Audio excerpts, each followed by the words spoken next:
അഞ്ചാം ദൈവകൽപ്പന: കൊല്ലരുത്. പ്രവൃത്തിയിലൂടെ കൊലപാതകം നടത്തിയിട്ടുണ്ടോ? കൊല്ലാൻ ഗൂഢാലോചന നടത്തിയിട്ടുണ്ടോ? പ്രേരണ നൽകിയിട്ടുണ്ടോ? സഹായിച്ചിട്ടുണ്ടോ? ആരുടെയെങ്കിലും മരണത്തിന് കാരണമായിട്ടുണ്ടോ?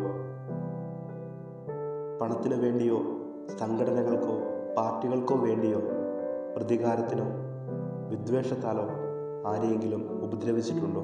മർദ്ദിച്ചിട്ടുണ്ടോ? സമരങ്ങൾ, ബന്ദ്, ഹർത്താൽ തുടങ്ങിയവയിൽ അക്രമം നടത്തി ആരുടെയെങ്കിലും മരണത്തിനോ അംഗവൈകല്യങ്ങൾക്കോ ദുരിതങ്ങൾക്കോ കാരണമായിട്ടുണ്ടോ? റാഗി നടത്തിയിട്ടുണ്ടോ? ദയാവധം നടത്തിയിട്ടുണ്ടോ? പ്രേരിപ്പിച്ചിട്ടുണ്ടോ? പ്രോത്സാഹിപ്പിച്ചിട്ടുണ്ടോ? ഭ്രൂണഹത്യ നടത്തിയിട്ടുണ്ടോ? നടത്താൻ ശ്രമിച്ചിട്ടുണ്ടോ? ആഗ്രഹിച്ചിട്ടുണ്ടോ? പ്രേരിപ്പിച്ചിട്ടുണ്ടോ? ഭ്രൂണഹത്യ തടയാമായിരുന്നിട്ടും അതിന് ശ്രമിക്കാതിരുന്നിട്ടുണ്ടോ?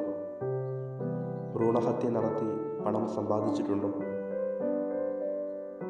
കൃത്രിമ ജനന നിയന്ത്രണ മാർഗങ്ങൾ, വന്ധ്യംകരണ ശസ്ത്രക്രിയ, IVF ഇവയ്ക്ക് വിധേയമായിട്ടുണ്ടോ?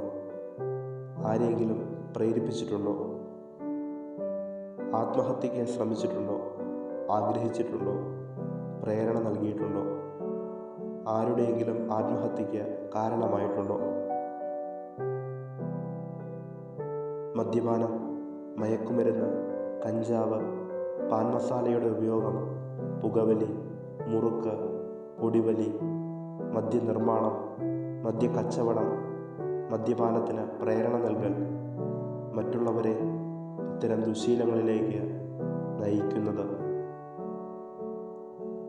ഇത്തരത്തിൽ ഏതെങ്കിലും പാപങ്ങൾ സംഭവിച്ചിട്ടുണ്ടോ?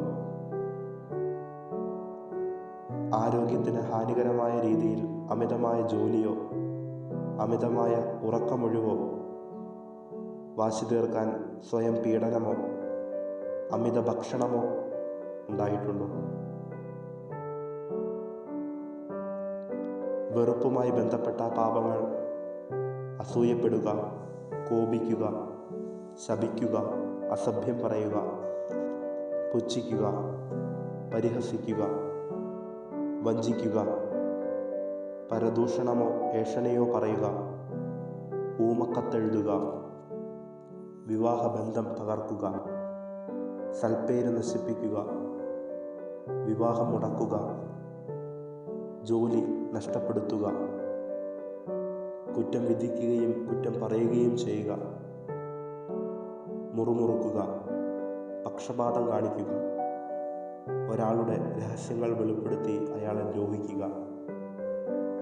ഇത്തരത്തിൽ വെറുപ്പിൻ്റേതായ ഏതെങ്കിലും പാപങ്ങൾ സംഭവിച്ചിട്ടുണ്ടോ? നമുക്ക് വിചിന്തനം ചെയ്യാം.